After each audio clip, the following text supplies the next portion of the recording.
What's good, YouTube? It's your man BG Tech Life, and if you already don't recognize what's going on, we unboxing the TCL 10 Pro. That's right, shout out to TCL. They sent over the 10 Pro for your boy BG Tech Life to check it out. Most times TCL is known for making TVs, but they're getting into the world of smartphones. As you can see, we got a flagship looking device right here, real smooth, real nicely built with an amber finish to it. We unboxing right now. Looks really smooth, looks really nice, but this is a mid-range device, guys. Don't let the looks fool you. $449. We're gonna have to check it out. It's dropping in May, so I'm gonna give you my first impressions. So let's just go ahead and get into it. What's good, YouTube? It's your man BG Tech Life, and we got the TCL 10 Pro here. A review period is sponsored by TCL. Shout out to TCL. Right now I'm just getting into some first impressions. The first things that popped into my mind when I saw this device and when I set this device up. We're going to just get into some first impressions, and later on down the line, we can really get into this device and see how it performs, see how the battery life performs, see how the cameras perform. But just the first things that popped in my head when I seen this device, when I heard the price, when I seen some of the specs, and we can talk about that. First of all, I'm going to say the negative things that I thought about the TCL 10 Pro as soon as I pulled it out of the box was, not when I pulled it out of the box, but when I was setting it up, I don't like the in-display fingerprint scanner. It seems kind of janky to me. It's not spot on. I've been using in-display fingerprint scanners for a while, and this one doesn't seem as spot on. I'm not sure, maybe just me. Maybe I need to try to adjust some things, but I've had an in-display fingerprint scanner on other devices. I haven't really had a problem. And that's basically, at this $450 price point, I'm being realistic. I think they can have a in-display fingerprint scanner that is spot on, that's a little less jankier, and maybe with some software updates, they can bring it full surface. Some of these things, as the phone goes on, they get better.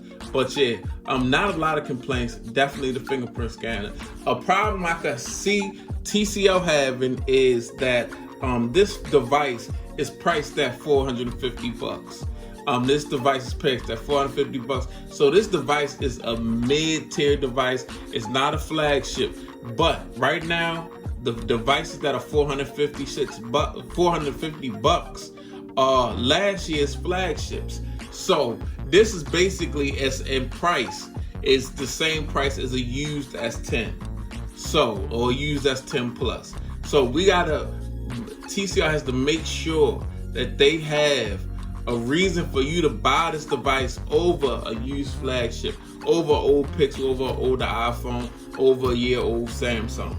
So I think they that's something they're gonna have to work on, and I believe that this is a strong start for this device. Those are only two little gripes I'm having just off the right off the rip, and I was thinking about. But this is a pretty strong device, guys. I will say this, taking it straight out the box, getting into the good things, the build is really good to me. I really like how these cameras are flush. I've never had a problem with cameras not being flush, but now that I've seen full cameras flush in the back of a device, it looks really good. It looks really clean with the ember back. This is the ember.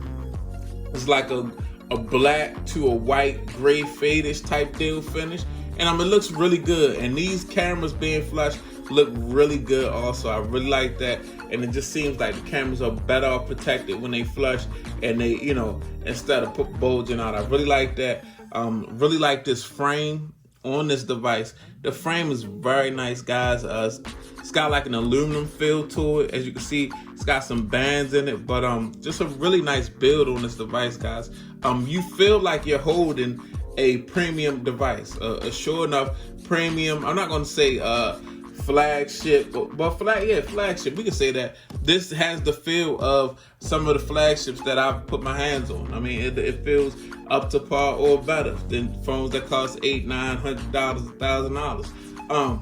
Also, this is probably one of the most functional devices right now, and I like to say that because it's got two it's got, I'm gonna say this, two of the biggest functionality features that a device can have to me, and they were sitting right here on the top. I will say this: if you don't see it, first of all, boom, we got the headphone jack. Brought the headphone jack back. That's very dope. I never wanted to see those go. Always still feel like they have a place on the smartphone, and they make the smartphone even, just as useful. And an IR blaster, guys. I love that feature so much, and they've got a dedicated app for it. I love the IR blaster so much. On my older smartphones, when they took it away, I hated it. I was really kind of hurt when the IR blaster left, and that does, I love using the IR blaster because you never know when remotes disappear all the time around here. So having an IR blaster is just dope to me, guys. I mean, I love that. It's so functional to have a headphone jack and an IR blaster on the device. And now when I said that they got to put something in this device to make you want to buy this device over a year-old S10 Plus, that's it. IR blaster. That, wow, they brought the IR blaster back. Some of y'all, it might not be as big to y'all, but this is all personal preference. I really like IR blaster. Some of y'all gonna like it because it got a headphone jack, and maybe your last Samsung phone didn't have a headphone jack, or your last whatever phone you coming from don't have a headphone jack. So that's a good thing.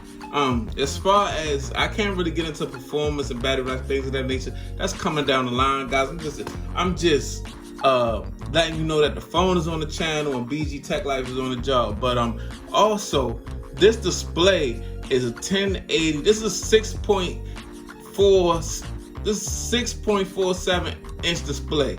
And it's 1080 AMOLED HDR10. It's a beautiful display, guys. For a 1080 display, you can see how black Google is. This is a beautiful display. I'm not gonna lie, I really like this display on this device.